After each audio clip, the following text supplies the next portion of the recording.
네, 여러분 다시 만나서 반갑습니다. 지난 한 주 동안 또 이렇게 휴강을 해서 오늘도 오래간만에 또 만나는 분들 주님의 이름으로 샬롬 샬롬 인사를 전합니다.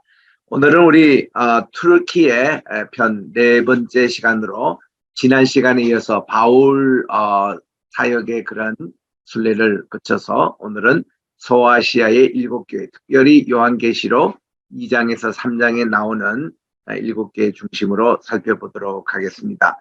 서아시아 7교회는 에베소가 중심입니다. 에베소에서 이제 그 사도 요한이 신학교를 경영했거든요. 여기 신학교의 제자분들이 이제 하나씩 개척한 교회가 선문화교회, 버가모교회, 두아디라 교회, 사대교회, 필라델피아 교회, 라오디게아 교회 이렇게 에베소 교회를 포함한 7교회, 이것이 바로 모두 사도 요한의 제자들 교회였습니다. 여기에 우리 주님께서 밤모섬에 그 유배 생활을 하고 있던 사도 요한에게 나타나셔서 보낸 편지가 바로 요한계시록이 됩니다. 그래서 요한계시록은 이 소아시아 7교회에 보낸 목회 서신이라고 할 수가 있습니다. 그래서 계시록을 뭐 이상하게 풀거나 또 이상하게 이렇게 묵시문화 그쪽으로 너무 편하지 마시고 이게 이제 목회 서신의 일부라는 것을 아시면서 말씀 있는 그대로 이해하시면 되겠습니다. 우리 밤모섬은 이 에베소 그 항구에서 배를 타고 이제 가셔도 되고 또 그리스 아테네에서 배를 타고 오셔도 됩니다. 그리스 아테네에서 뜨는 배는 큰 배가 떠요. 그래서 좀 덜 고생합니다만은 에베소에서 밤모섬으로 가는 배는 작습니다. 그렇게 크지 않아요. 그래서 아주 풍랑이 많고 이 에게해가 상당히 이 배멀리 할 수 있는 그런 곳입니다. 그래서 좀 조심해야 되겠다는 것인데 일단 투르키에서 밤모섬 들어가면은 이 밤모섬은 그리스 소속입니다. 이 밤모섬에 이 사도 요한이 유배됐던 곳인데 포로 생활 때문에 그 말씀과 기도와 또 이것을 전념했던, 그러나 그가 가서 이 밤모섬은 그리스에서 에베소를 출발할 때는 돌아올 수 없는 섬이었다고 그래요. 그 당시는 그만큼 이렇게 참 가는데도 힘들었고 돌아올 수 없는 그런 섬이기 때문에 많은 죄수들이 여기에 그 포로 생활을 한 곳입니다. 도미티안 황제 때에 사도 요한은 잡혀갔습니다. 그래서 이 도미티안은 예루살렘을 파괴했던 디도의 동생이었죠.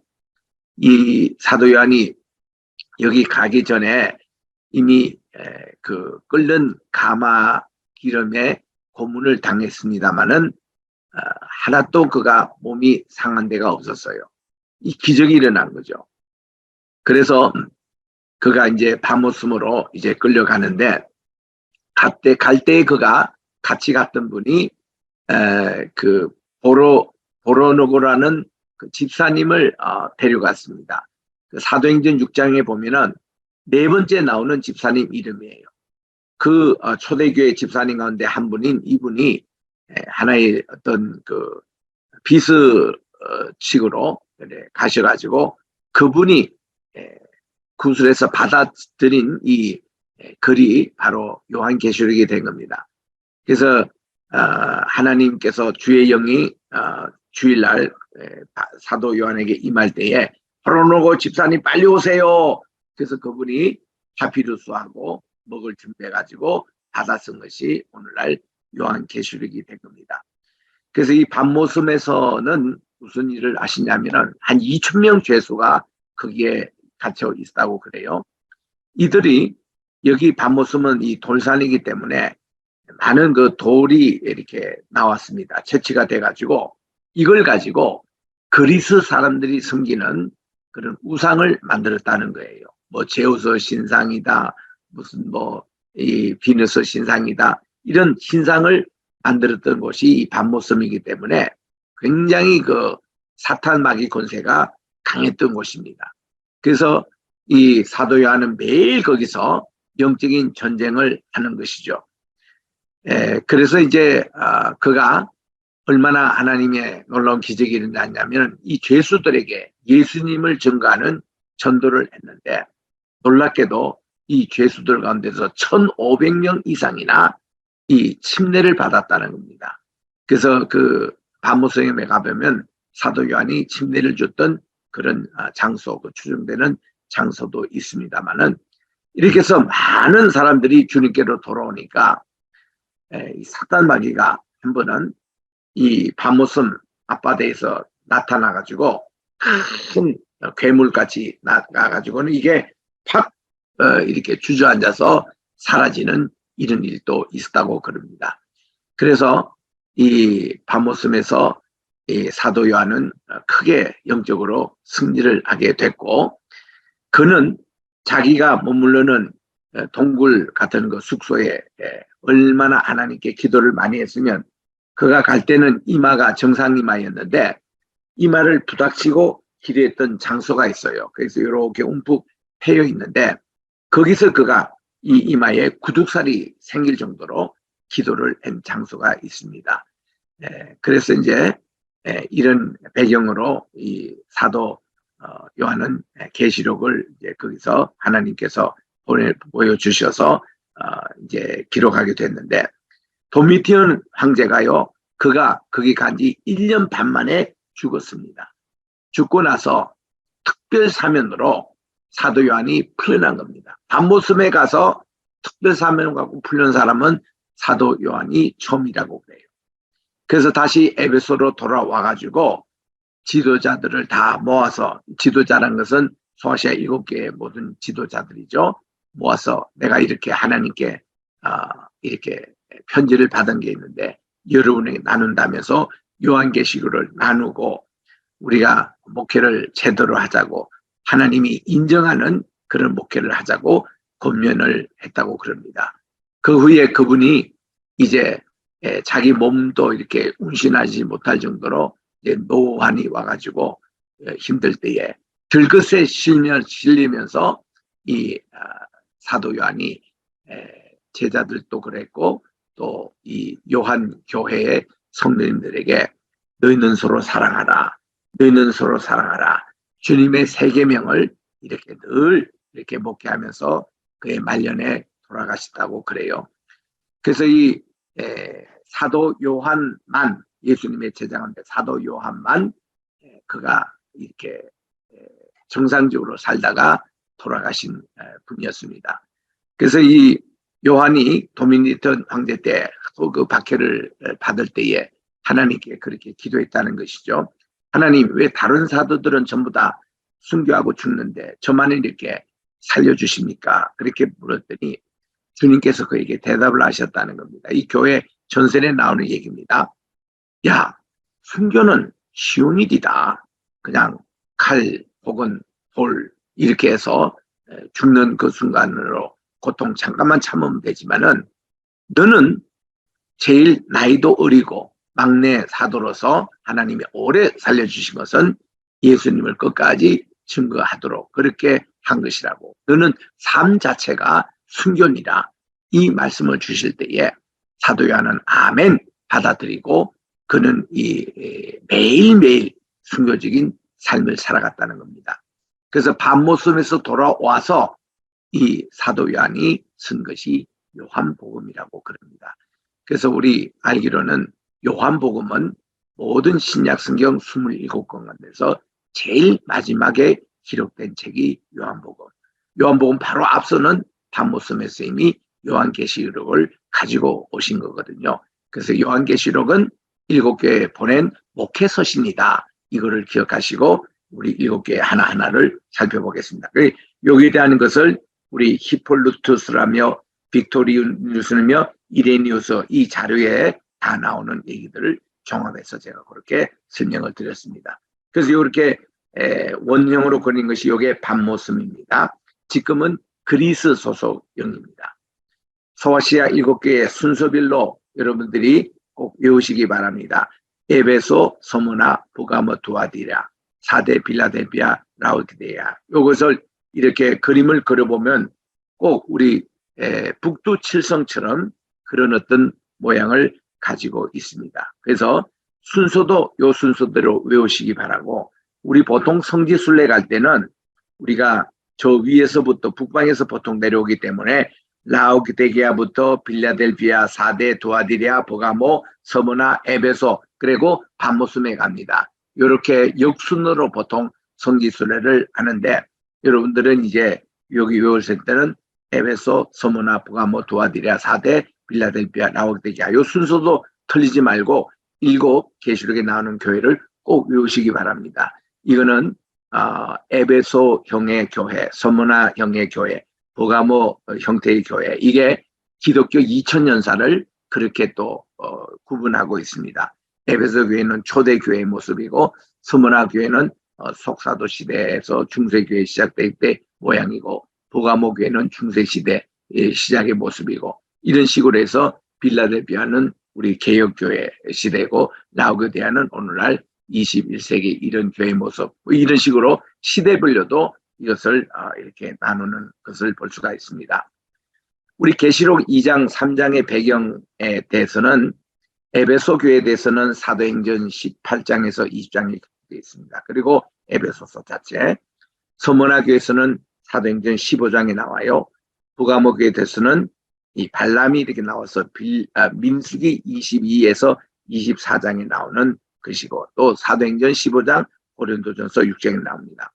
두아디리아에 대해서는 이세벨이 나오기 때문에 열왕기상 16장 21절에 나오고, 열왕기하 9장 36절에 나오는 이세벨. 또 4대 교회에 대해서는 갈라디아와 로마서가 배경이 되고 있고, 빌라델비아에 대한 그 배경은 데살로니가 전후서에 나오고, 라우디게아 교회는 골로새서 나오는 배경으로 나오고 있습니다.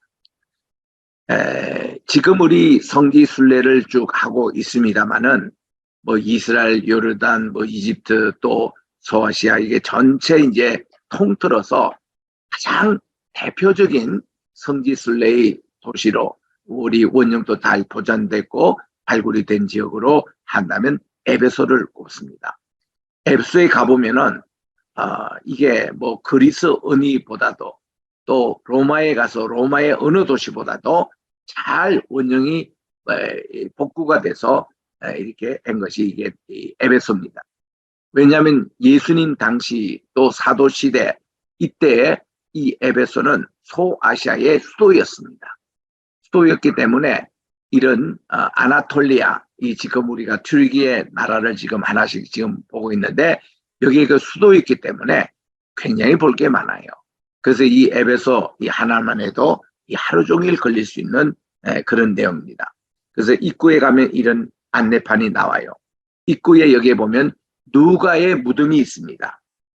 누가가 여기서 순교해서 그의 무덤이 여기에 있는 것을 볼 수가 있습니다. 먼저 우리 에베소 교회에 봅니다. 그의 첫사랑을 회복하라, 우리 주님께서 이 교회의 메시지인데, 에베소 교회 지금 담임 목사님은 원로가 됐습니다마는 사도 요한 자신이에요. 자기가 개척을 했고 이 교회를 지금 섬기고 있습니다. 물론 이 교회에 앞서 이제 개척하신 분은 사도 바울이었죠. 사도 바울이 에베소 오셔서 두란노 서원을 시작해서 바울이 개척한 교회가 있습니다. 1대 목사님이 사도 바울, 2대가 디모데예요. 그리고 3대 담임 목사님이 사도 요한입니다. 그게 에베소 교회입니다. 그래서 이 에베소 교회에 들어가는 이 입구입니다. 이게 에베소라는 뜻 자체가 인내라는 뜻이 됩니다. 그래서 에베소 교회의 그 교회는 첫사랑을 버렸다. 이거는 사도 요한에게 굉장히 큰 충격입니다. 자기가 개척했고 자기가 새 계명을 강조했던 교회로 이렇게 개척했던 교회인데, 하나님께서 이 첫사랑을 버려가지고 이거를 회복하지 않으면 촛대를 옮기리라고 경고의 말씀을 받고, 그는 밤모섬에서 돌아와가지고 제자들과 성도들에게 항상 서로 사랑하라, 서로 사랑하라, 이 사랑을 회복하자, 첫사랑을 회복하자, 이거를 그가 돌아가실 때까지 강조하셨다고 그럽니다. 그게 에베소 교회입니다. 우리 그래서 여기에 대해서는 나중에 또 자세하게 살펴 보도록 하고, 에베소에 이제 바울이 첫 번에 이제 선교 여행을 갔을 때에 이 고린도에 그가 있었습니다. 그리고 윗지방을 다 다녀서 에베소에 도착해서 어떤 제자를 만났는데 성령을 받았냐 물으니까 우리는 성령이 있음을 듣지도 못했다는 거예요. 그래서 당신들이 무슨 세례를 받았냐 했더니 세례 요한의 세례만 받았다는 겁니다. 그래서 바울이 주님의 이름으로 이렇게 기도할 때에 그들이 성령 세례까지 같이 받았습니다. 그래서 그때가 12사람쯤 되었습니다. 그러게 이들에게 석 달 동안 담대하게 하나님의 말씀하고 전했습니다. 그리고는 이제 이 가운데서 특별히 두란노 서원을 세워가지고 이제 2년 동안 말씀을 전했습니다. 그래서 아까 3개월 플러스 2년이니까 2년 3개월 동안 이 두란노 서원 중심한 이 바울이 이제 개척한 에베소 교회가 이제 시작이 된 것이죠. 그래서 이래서 에베소 교회가 처음 세워졌습니다. 여기는 이제 제3대 목사님이 됐던 사도 요한이 요 위에다가 교회를 지었습니다. 그리고 사도 요한은 예수님의 십자가 밑에 유일하게 있었던 예수님의 제자입니다. 그래서 우리 주님께서 십자가상에서 말씀하실 때에 요한아 이제부터 이 어머니를 모셔라.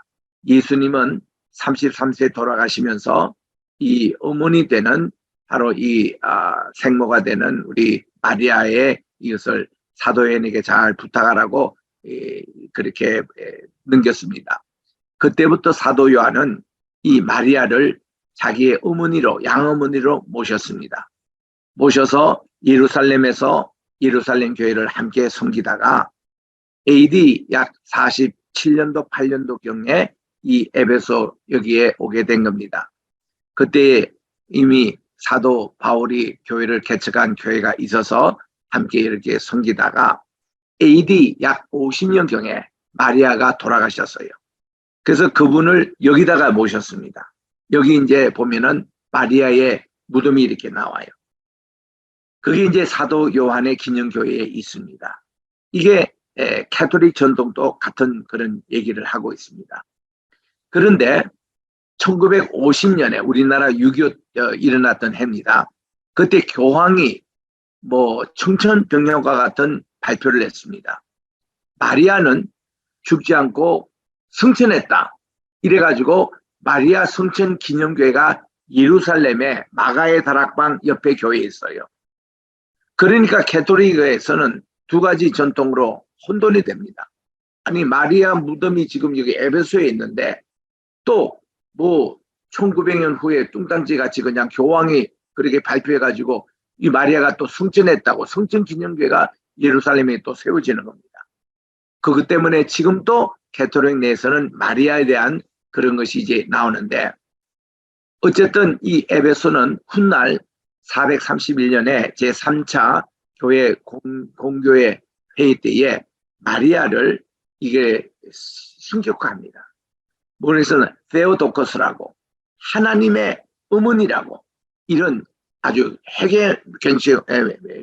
이상한 이름을 붙입니다. 그래서 여기에 반대했던 그룹이 안디옥 학파였습니다. 마리아를 신격하는데 반대해서 안디옥 학파, 수리아 안디옥에 대해서 지난 시간에 공부했습니다만은 거기 중심으로 또 크리소스토스돈 그분은 황금의 입을 가지고 소피아 교회를 담임했던 그분이 안디옥 교회 그 수장이었거든요. 그 교회들은 이 마리아의 신격화를 절대 반대합니다. 그리고 이 안디옥 학파에서는 마리아가 아기 예수님을 안고 있다고 하는 그 마돈나 앤 더 차일드 그거 절대로 갖다 놓지 않고 마리아의 지금까지 그거를 반대합니다. 그분들이 동방의 에데사를 중심으로 이 동방에 쭉 복음을 전했던 이분들을 우리 한문도선 경교라 그렇게 얘기합니다. 경교가 바로 이게 431년에 이 캐톨릭에 의해서 이단으로 중대됐던 그런 이제 발을 우리가 이제 경교라고 그렇게 얘기하는 것입니다.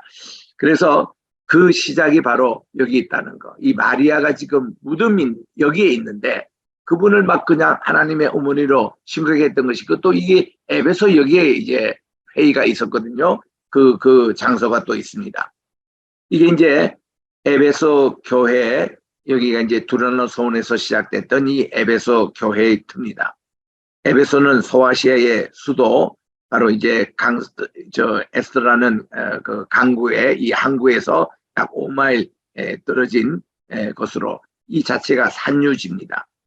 그리고 이 에베소는 기독교인들에 대해서 특히 그 사도 요한 도시 중에 하나가 됐고 37년에서 42년 사이에는 기독교에 주류갔던 그리스도인들이 예루살렘에 추방되자 이 사도 바울의 2차, 3차 전도 여행 이게 에베소를 방문하면서 교회를 세웠던 것이 두란노 서원이었거든요. 그래서 이 에베소 교회는 이렇게 특징을 살펴보면은 바울이 2차 전도 시에 이성에 전도하였습니다. 3차 여행 시에 이곳에 세례를 주고 안수할 때 성신님이 강림해서 아까 금방 읽었던 그 이제 사도행전 19장에 나오긴 합니다. 이때에 이들이 여기서 이제 두란노 교회 중심으로 교회를 세웠죠.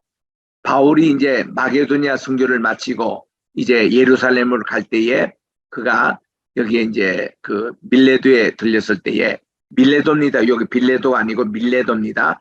이때 에베소 장로들을 초청해 가지고 내가 여러분들 위해서 3년이나 쉬지 않고 횟수는 3년이다마는 실제로는 만으로는 2년 3개월 에베소에 사역을 해줬죠.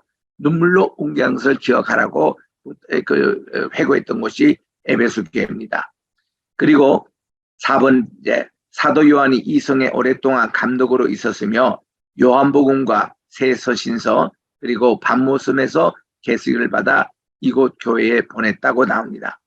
그리고 디모데 또 브리스길라와 아굴라 아볼로 두기고 이분들이 이곳 에베소 교회를 섬겼던 교육자들이었습니다. 또 세례 요한의 제자 오네시모 또 알렉산더 또 에베드리오 스게와의 아들 이런 분들이 여기에 고향을 두고 있는 것이 에베소입니다. 그래서 이 에베소는 신약에서 굉장히 중요한 교회 중에 하나 있습니다. 에베소에 가면 지금도 이런 도서실이 남아 있습니다. 이게 왼편에 있는 이 도서관은 2층으로 된 도서관으로 그 당시 3대 도서관이 있었는데 제일 첫 것이 알렉산드리아에 있었던 그 도서관, 두 번째가 이 에베소입니다. 이 도서관이 그 당시 고대 로마에서 제일 큰 도서관 두 번째였고 세 번째 도서관이 보가모에 있어요. 조금 이따 살핍니다. 보가모에 있던 그것이 세 번째 이만큼 보시고 그 다음에 요 옆에는 로마식 원년극장입니다. 그 당시에 각 마을에 다 보면 로마식 원년극장이 다 세워져 있는데요. 그 원년극장의 사이즈, 이 관중수가 대개 그 당시 인구의 10분의 1에 해당되는 원년극장을 만들었습니다. 여기 가서 세어보니까 이 좌석수가요, 25,600석이에요. 그러면 그 당시 우리 인구를 추산할 수 있습니다. 10배입니다. 25만 6천 명이 그 당시 에베소 인구였습니다. 엄청난 큰 도시였습니다. 이 26만 같으면은 이 에베소가 그 당시 소아시아의 수도로서 했는데 그때 당시 예루살렘 인구는 5만 명 채 안 됐습니다. 그러니까 우리가 이게 추산할 수 있는 그 당시 이제 로마에도 그렇게 큰 도시 인구가 50만이 안 될 때입니다. 그때의 이 에베소는 25만 6천 명의 인구를 가지고 있어서 여기 원년극장에 25,600석이 있거든요. 여기 이제 사도 요한 기념교회도 있습니다. 64년 사도 바울이 성박에서 순교하자 요한은 그를 대신해서 에베소 교회의 지도자가 됐습니다. 그래서 요한은 노구를 끌고 이렇게 와서 선교를 열심히 했고 로마로 끌려가 고문도 당하고 그리고 마침내 반모섬으로 유배를 당해서 그곳에서 계시록을 썼죠. 그리고 돌아오셔서 다시 이 교회에 담임하면서 요한복음을 썼습니다. 그래서 이 요한복음은 대개 AD 97년, 98년경 그가 순교하기 아주 돌아가시기 직전까지 이 요한복음이 있었기 때문에 요한복음은 이 신약에서 최고의 복음서입니다. 그리고 예수님에 대한 기독론에 대해서 예수님을 하나님으로 고백한 책이 요한복음이에요. 태초에 말씀이 계시다. 로고스가 계셨다. 그 말씀인데 나중에 보니 20장에 가보니까 도마가 예수님에 대해서 보라시 주님이 나타나셔서 야, 다 내 손자국과 옆구리를 만져보라. 보지 않고 믿는 자가 더 복되도다. 이때 이 도마가 주님에 대해서 이렇게 고백합니다. My Lord, 나의 주님이시오. My God, 나의 하나님이십니다. 예수님을 하나님으로 고백한 최고의 기독론이 요한복음이에요. 그래서 우리 이 요한복음은 모든 신약 성경의 최고복음입니다. 이거를 잘 이해하시면은 정말 우리 모든 복음을 다 여기 이해하는 거예요. 그래서 제가 요즘은 주일마다 이렇게 강해 설교를 하는데 요한복음을 지금 하고 있는데 얼마나 좋은지 모릅니다. 또 여기에 대해서 우리 학교에서 지금 강의하고 계시는 박호영 교수님, 요한복음의 아주 전문자입니다. 아주 요한복음을 새롭게 또 재발견하셔서 그 개혁 시대부터 지금까지는 바울 서신 중심한 이신청지가 중심이 되는데 이제는 21세기는 마지막 책인 요한복음 이거를 재발견해서 우리 요한복음서에 나타난 하나님의 묵시문학의 그런 상징 코드를 이렇게 해석하시는데 굉장한 참 아주 놀라운 발견을 하신 겁니다. 그리고 그 밑에 보면은 이제 이 요한의 무덤도 있거든요. 여기에 에베소에. 그리고 이제 세 번째 섹션에 보면 7, 8세기에 들어와서 에베소는 다른 지중해 연안의 도시들과 마찬가지로 아랍인들의 침략을 받아가지고 결국은 이것이 이 에베소가 이슬람권으로 들어갑니다. 그리고는 지진으로 황폐가 되어 오늘까지 이르는 게 오늘날 에베소의 모습입니다. 그런데 참 애석하게도 아까도 얘기한 대로 431년에 캐톨릭 신학의 기초가 마리아를 숭상하는 데예요. 그게 에베소에서 시작이 된 겁니다. 하나님을, 예수님을, 이 마리아를 하나님의 어머니라고 이렇게 세오토코스. 여기에 이제 반개에서 네스토리오스 이분이 이제 적극적으로 반대하고 네스토리오스 중심으로 이 안디옥 학파 이분들이 동양까지 와서 우리나라까지 와서 복음을 전했던 분이 경교라고 그럽니다. 그 당태종도 경교 635년부터 935년까지 당나라는 경교 기독교 국가였습니다. 거기서 그분들이 교회당을 이렇게 지었던 것이 오늘날 절간으로 변했습니다만은 불교가 와서 그 불교적으로 변했는데 그 전까지는 시안에 있는 교회 당 그 모습이 바로 그 우리나라의 불국사입니다. 불국사가 그 처음에 불교의 사당으로 지어진 게 아니라 그 당시는 이 당나라 시대이기 때문에 그 당나라 시대의 교회의 모습이 오늘날 불국사의 모습이에요.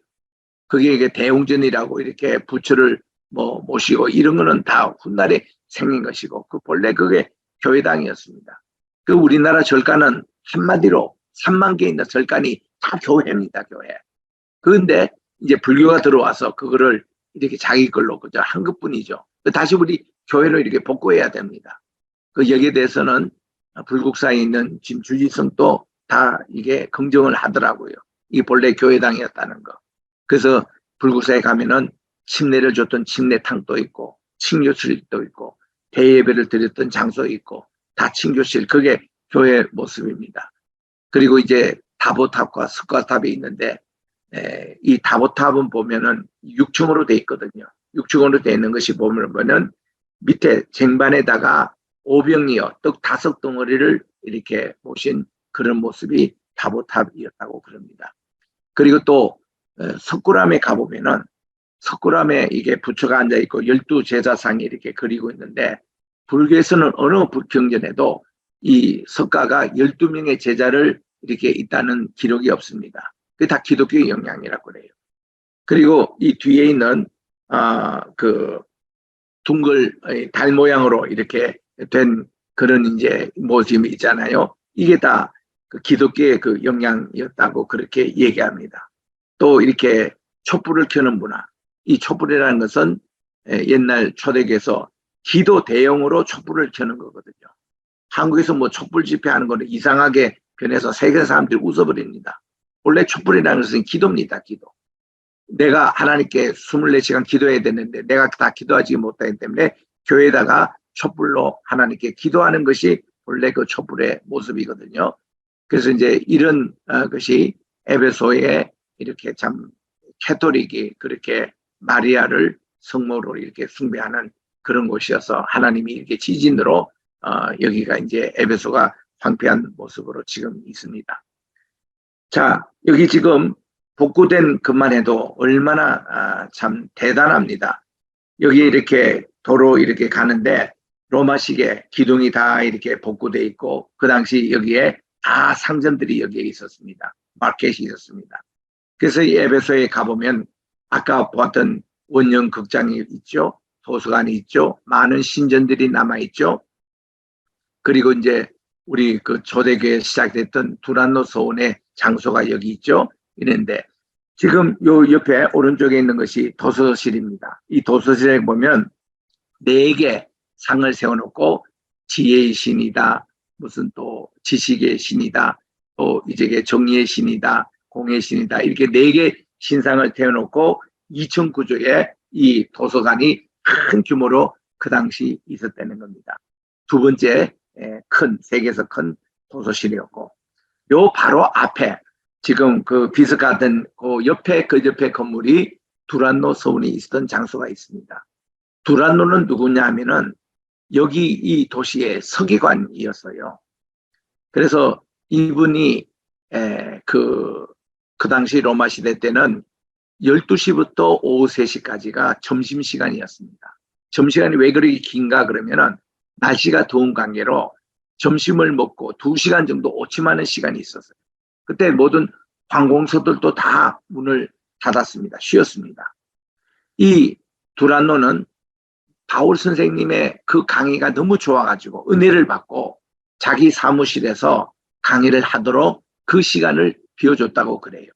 그래서 바울은 점심시간을 이용해서 이 오침 시간 다 해서 거기서 2년 동안이나 제자들을 12명이나 길러냈습니다. 그게 두란노 서원이었습니다. 그래서 여기 에베소 가면은 그 터가 있는 것이 참 좋습니다.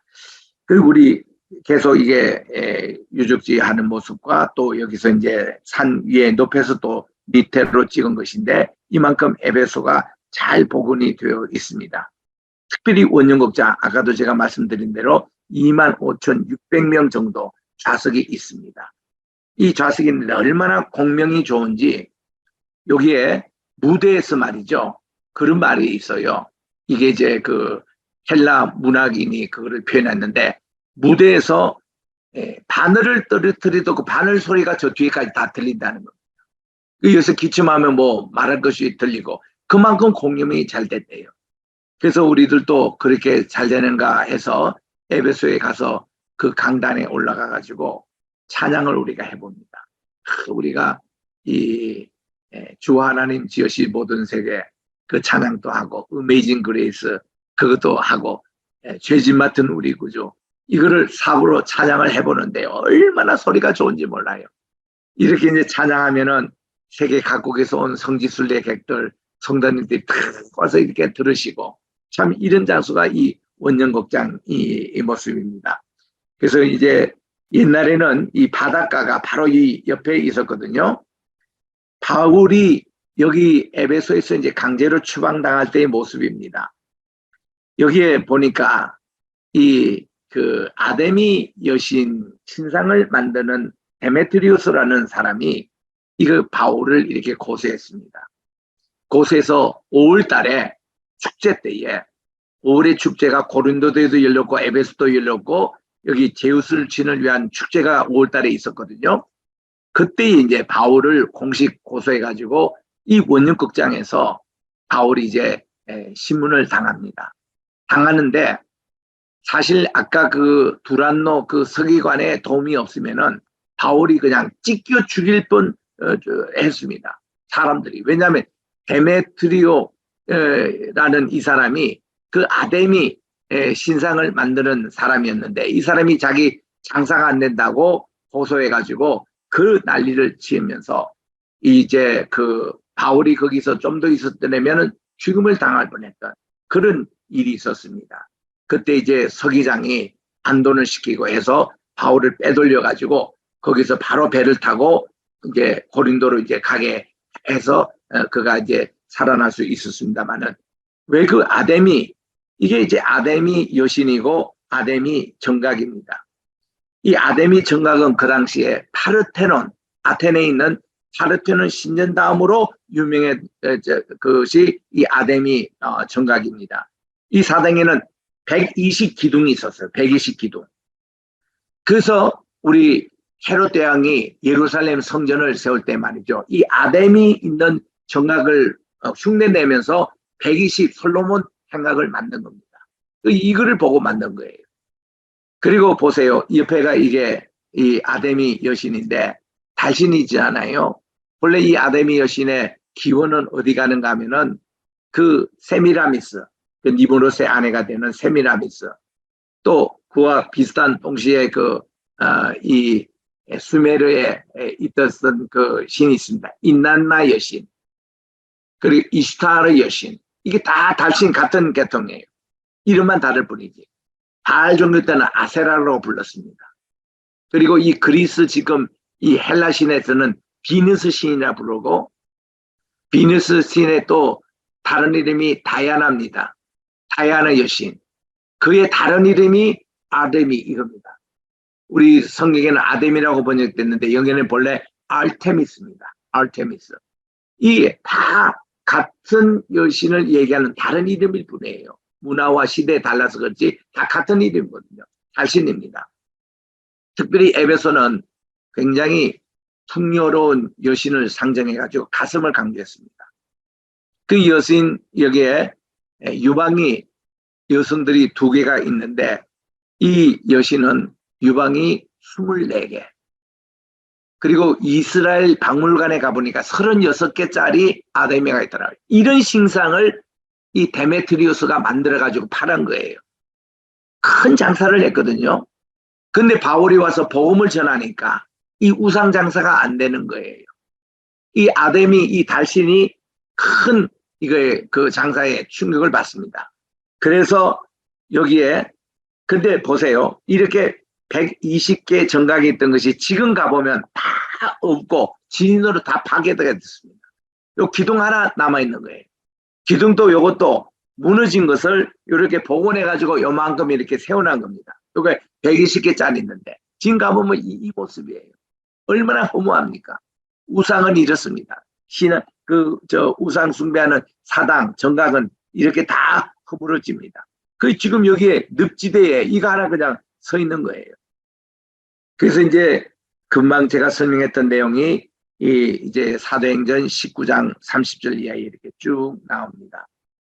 그래서 맨 마지막에 보니까 37절 정각의 물건을 도둑질도 하지도 않았고 우리 여신 이게 아데미를 해방하지도 아니했던 이 사람들을 내가 잡아왔으니 하고는 이 서기관이 이거를 말리고 결국 바울이 이제 여기서 탈출해 가지고 배를 타고 갑니다.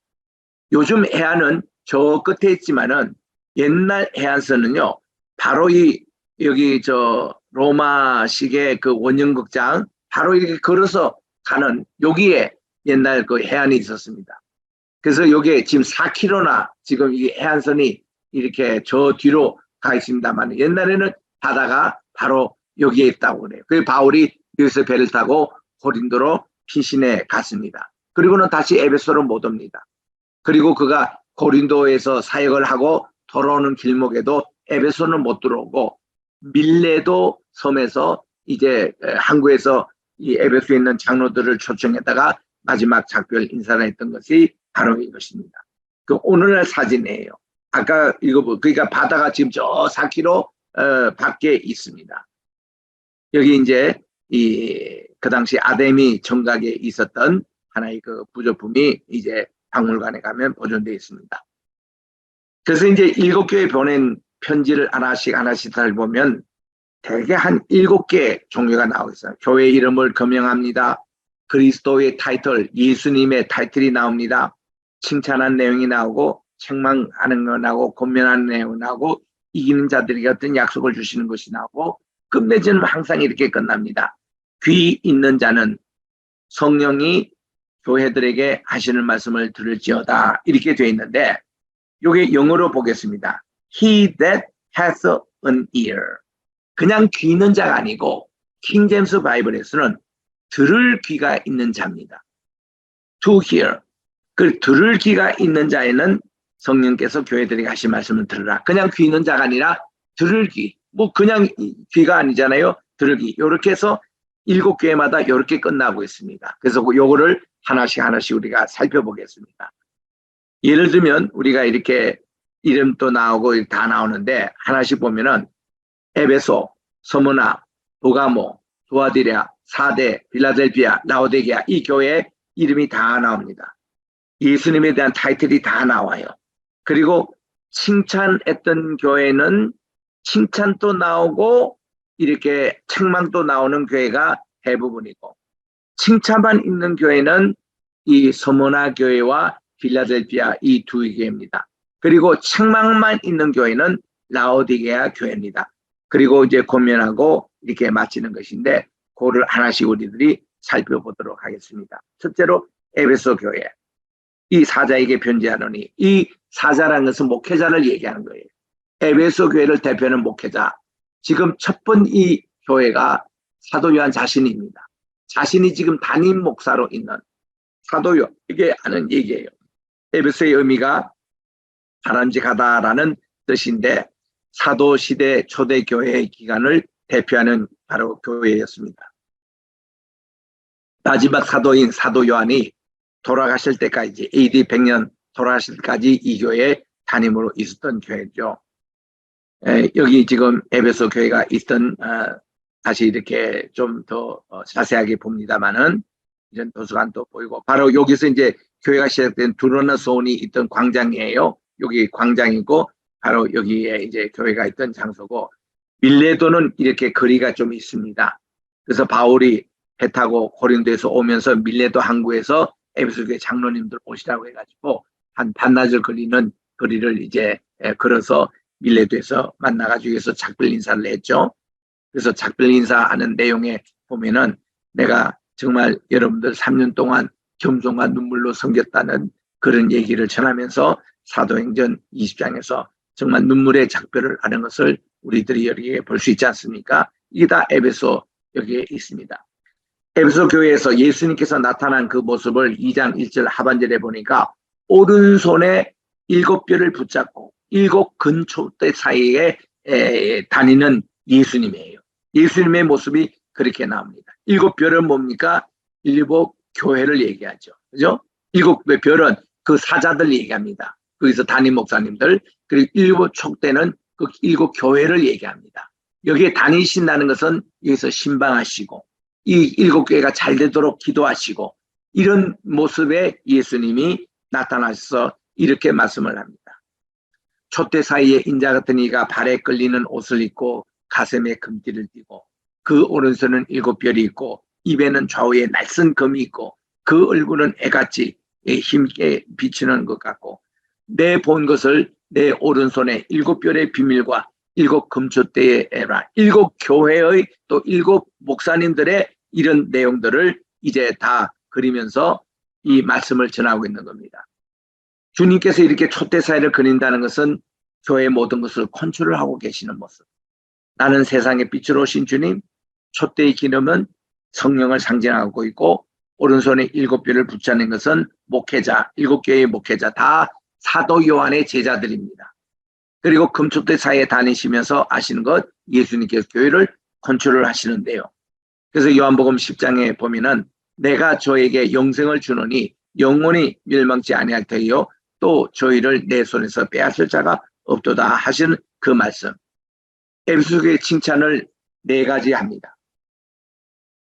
첫째로 내 행위와 수고와 인내를 알고 두 번째 악한 자들을 용납지 아니하고 세 번째, 자칭 사도라 아대 아닌 자들을 시험하여 그 거짓된 것을 드러냈고, 네 번째, 내가 참고 내 이름을 위하여 견디고 또 게으르지 아니한 것을 한다. 네 가지 점을 주님이 에베소에게 칭찬합니다. 그 사도 요한 자신을 얘기하죠. 너 참 목회를 잘했다. 이 네 가지는 참 잘했다고 주님부터 칭찬을 듣습니다. 여기 이제 영어로 이제 나오는 I know thy works, 자네의 그 행위와 thy labor, 그 모든 수고한 것을 잘 안다. 그리고 thy patience, 인내와 이제 이렇게 해서 아까 그 한국말 내용 그대로입니다. commendation, 이렇게 네 가지를 칭찬하십니다.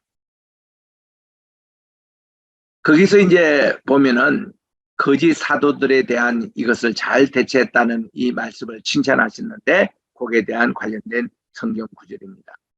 이 거짓 사도들을 시험하고 드러냈다는 거 칭찬하십니다. 용납지 않은 거 이거 우리 그리고는 2장 6절에 보니까 니글로당의 여기 1장 6절에 2장 6절입니다. 니글로당의 행위를 미워했다 하는데 니골레 당은 뭔가 하니 한마디로 오늘날 영지주의입니다. 니골레 당은 1세기에 자칭 사도의 권위로 백성을 지배했던 사도 이 사이비 이단인데 예수님은 교회 지도자들이 이 권위를 이용해서 이 평신도들을 지배하는 것을 미워하십니다. 우리 주님은 오히려 서로 발을 씻어주라고 하셨는데 그렇지 않고 반대로 행하는 니골레 당을 미워하신 거예요. 그 니골레 당을 이렇게 보면은 니콜라이투턴스, 이거는 first century sect입니다. 이게 사이비 이단이에요. claiming, 뭐라고 주장했냐면 apostolic authority, 이거는 사도적인 권위를 주장합니다. 그리고 그들은 이 해석되지 않는 단어를 가지고 니카오라는 이 말이 이 정복자라는 뜻이고 라오스는 백성들입니다. 백성들을 정복하는 자라, 영적인 정복하는 이런 자들이 니골라 당의 특징이었습니다. 영주주의 일파였습니다. 근데 하나님이 하나 책망할 게 있다는 거죠. 이 에베소 교회가 너의 처음 사랑을 버렸다는 것입니다. 이 처음 사랑이라는 것은 메시아에 대한 예수님의 사랑이 식었다는 거거든요. 그리고 말씀 사랑이 식었다는 겁니다. 이거를 버렸다는 겁니다. 또 2세들의 믿음이 해하고 냉대해짐을 지적하시고 또 히브리서와 같은 2세 문제로 주님이 책망하시는 겁니다. 이렇게 해서 주님의 책망을 이제 듣습니다. 우리 사랑이라는 게 얼마나 중요합니까? 구원의 기쁨도 사랑이거든요. 성령의 첫 번째 열매도 사랑입니다. 하나님께서 사용하시는 가장 가까운 사이의 진리가 결혼식으로 많이 필요하는데 이런 하나님과의 혼인의 관계가 지금 깨진, 그게 식어가는 이런 모습이 에베소 교회의 모습이었다는 겁니다. 바울이 에베소 교회에 보낸 선지인 가운데 에베소 5장 가운데 20건이 사랑이 인용되고 있습니다. 그러므로 사랑을 입은 자녀같이 너희는 하나님을 본문 자가 되고 그렇게 해서 너희를 사랑하신 같이 너희도 사랑 가운데 행하라. 그는 우리를 위하여 자신을 버리사 향기로운 제물과 생축으로 하나님께 드립니다. 이렇게 사랑을 20번이나 강조하고 있는 아가페 사랑입니다. 그래서 권면에 가서는 그러므로 어디서 떨어진지 생각하고 처음 사랑을 회복하라는 거예요. 만약에 그리하지 아니하면, 회개치 아니하면 내가 내게 임하여 그 촛대, 하나님께서 여기 선택했다는 선택의 촛대를 그 자리에서 옮기리라고 이게 충격이 말씀합니다. 지금 여기 담임 목사가 사도 요한이에요. 사도 요한이 평소에도 사랑을 많이 강조하기는 했습니다. 근데 주님으로부터 이런 책망을 받고 나서 얼마나 그가 놀랬겠습니까? 그래서 그가 밤모섬에서 다시 돌아와서 에베소 교회가 너희들 서로 사랑하라, 이 세 계명을 강조하고 또 강조하면서 정말 열심히 저들이 서로 발을 시켜주고 서로 위해서 또 헌신하고 봉사하고 기도하고 이런 운동을 일으켰다고 그래요. 이게 이 사도 요한의 마지막 목회였다는 겁니다. 그러나 이긴 자에게 하나님이 이런 약속을 주시는데 낙원에 있는 생명나무를 주워 먹게 하겠다는 것입니다. 이기는 자에게 생명나무의 과실을 먹는 특권, 그거를 지금까지 하나님이 화연금으로 이거를 막아두셨는데 이거를 오픈하시겠다는 겁니다. 누구자에게 처음 사랑을 회복하고 또 신앙생활에 승리하는 에베소교에 주신 귀한 말씀이었습니다. 먹는 것은 교제를 의미하거든요. 주님과의 교제. 생명나의 과실은 영원한 제재에서 얻어지는 우리의 그 기업의 약속을 말합니다. 계시록 22장 2절에서도 다시 이것을 강조하잖아요. 길 가운데로 이렇게 새하늘과 새 땅 사이에 흐르는데 광좌위에 생명나무가 있어 12가지를 맺히는데 달마다 그 실과를 맺힌다고 했습니다. 그래서 그 나무 잎사귀들은 만국을 소생하여서 있다라는 것이 22장 마지막에 또 나옵니다. 그래서 2장 처음에 에베소 교회 이거 회복하는 자에게는 이것을 주겠다는 겁니다. 이게 바로 생명나무의 모습입니다. 이게 히브리 문서에 보면은 이렇게 이제 해서 이 생명나무가 쫙 양창 좌우에 이렇게 심고 거기에 12달 이렇게 과실을 맺고 참 이런 새 하늘과 새 땅의 모습이 이렇게 나오는데 강좌우의 생명나무. 옛날에 우리 에덴 동산에 중간 한가운데 있던 이 생명나무가 여기는 이제 쭉 늘려 이렇게 심겨진 이 생명나무의 모습이에요. 이 생명나무가 예수 그리스도를 말하죠. 성전에서 흘러내는 생명수의 모습, 그 맑은 생명수의 모습이 계시록 22장 2절에도 쭉 나옵니다. 생명수의 강. 이게 생명수가 요한복음 전체의 주제입니다. 요한복음 성경의 제일 마지막 쓰여졌던 이 세계는 처음 1장부터 생명수가 주제입니다. 1장에 침례로 받았던 생명수, 2장에서는 우리 주님께서 가나의 혼인잔치에서 이 물로 포도주로 만든 게 아니라 생명수를 만들으셨다는 것. 3장에서 니고데모에게 우리 주님은 물과 성령으로 왔는데 이것이 생명수입니다. 거듭나지 않으면 우리는 천국에 못 들어가요. 4장에서 영원히 목마르지 않는 물, 생명수입니다. 5장에서 38년 된 영자가 그 베데스다의 못이 아니라 예수님이 생명수로서 주님을 만날 때에 그가 나무를 놓고 침상까지 들고 집에까지 가는 역사가 나오고 6장에서 우리 주님은 오병이어의 기적 그리고 물 위로 걸어갔던 기적이 전부 다 생명수와 관계되는 거. 7장에서 예수님의 배에서 생명수 이거를 마시라고 그랬고 8장에서 우리 주님은 가나마다 현장에서 납힌 자에게 생명의 수를 공급함으로 그가 용서함을 받고 그리고 생명의 빛을 얻으라고 말씀해 주시고 9장에서 이 실로암에 가서 이 내 눈을 씻으라 할 때 그 생명수를 상징하는 그리고 10장에 가서 우리 주님의 양의 문이라고 그랬고 이 문으로 들어와야 생명을 얻는다는 생명수 11장에서 부활과 생명이 되는 우리 주님이 생명수의 그걸로 죽은 지 나흘 만에 되는 나사로를 다시 살려줬던 사건 12장에서는 우리 주님의 하늘의 미랄이 땅에 떨어져 죽어야 많은 열매를 맺는다. 우리 주님의 생명수의 원리. 그리고 13장에서는 우리 주님이 세수대의 제자들의 발을 씻기면서 내가 너희를 씻은 같이 너희도 서로 씻기라. 이것이 바로 예수님의 보혈을 또 상징하는. 그래서 이걸로 가지고 우리가 성찬식을 할 때 잔을 마실 때마다 우리 주님의 생명수를 마시는 이런 주제가 계속 열려서 주님이 길과 진리와 생명이 된다는 그 말씀 그리고 15장에서 우리 주님이 참된 포도나무가 돼서 가지는 꼭 여기 생명수 우리 주님께 붙어 있어야 된다는 말씀 이게서 요한복음 전체의 내용이 예수님이 생명수라는 것을 여기서 말씀하고 있는 겁니다.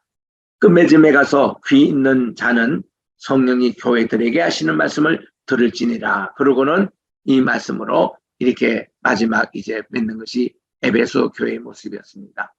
그래서 이 첫 번 교회가 참 중요하기 때문에 오늘 장황하게 제가 여러분 성지순례 가실 때에 투르키에 뭐 이스라엘하고 다 포함되는 겁니다. 에베소만 하나 잘 보시더라도 성지순례 엑기스를 거기서 다 봅니다. 그래서 이제 이렇게 말씀을 드리고 다음 시간에는 요까지 보고 이제 다음 시간 첫사랑을 잃은 결과는 뭘까요? 현재 에베소는 바다에서 6마리나 들인 곳에 있고 배로도 접근할 수 없는 곳이 되었습니다. 중요 항구로 활약했던 에베소가 지금은 갈리만 우거지에 있는 늪으로 전락해버렸고 아시아의 주 소도가 지금은 폐허가 됐던 모습이 이 모습이었습니다. 그래서 우리는 이 첫사랑을 회복해야 되겠다라는 게 에베소에 방문하면 우리가 느끼는 일이었습니다. 그래서 우리 에베소 교회 여기에서 10가지 질문을 던지면 에베소 교회 편지의 7대지는 뭐냐? 에베소라는 뜻이 뭐냐? 에베소 교회가 받은 칭찬은 뭐냐? 에베소 교회가 받은 꾸중은 뭐냐? 사도 바울이 에베소 교회 장로에서 준 경고가 뭐냐? 그리고 에베소 교회 편지에 주님이 미워하신 것은 닐고당이라는 것은 에베소 교회 편지의 끝맺음 이기는 자들에게 준 약속 예수 그리스도의 타이틀 이런 10개 질문이 저희 교회에서는요 말씀을 전하고 나서 이제 친교 시간에 친교를 들으면서 성경 공부를 해요. 이 10가지 이 질문을 교인들에게 던졌습니다. 그래서 우리 이걸 가지고 공부하는 것이 우리 이제 성경 공부 내용이거든요. 오늘날 때 우리가 예배를 다 마치고 요즘은 요한복음을 공부합니다만은 지난 시간에도 12장을 읽었으면 우리가 또 10가지 질문, 7가지 질문으로 이렇게 친교 시간에 성경 공부를 합니다. 그러면 더 말씀을 더 깊이 깨닫고 너무나 참 이 시간이 좋아요. 그래서 이런 10가지 질문들을 이렇게 던지면서 복습을 공부합니다. 다음 시간에는 우리가 두 번째 교회인 서문화 교회를 우리가 공부를 할 겁니다. 서문화 교회 그리고 이제 그 다음에 이제 서문화 본류가 그 다음 버가모 교회 그리고 두아디라 교회 4대 교회 또 빌라델피아 교회 라우디게아 교회 7개 교회 쭉 공부할 때에 우리 교회는 어디에 속해 있을까? 나는 어떤 목회 그걸로 주님으로부터 어떤 점을 책망받고 어떤 점에 칭찬을 받을까? 이런 거를 한번 자기 점검을 할 수 있는 좋은 시간입니다. 그래서 우리 다음 시간에 계속하도록 하겠습니다. 오늘은 여기까지 마치고 질문 있으면 질문하시기 바랍니다.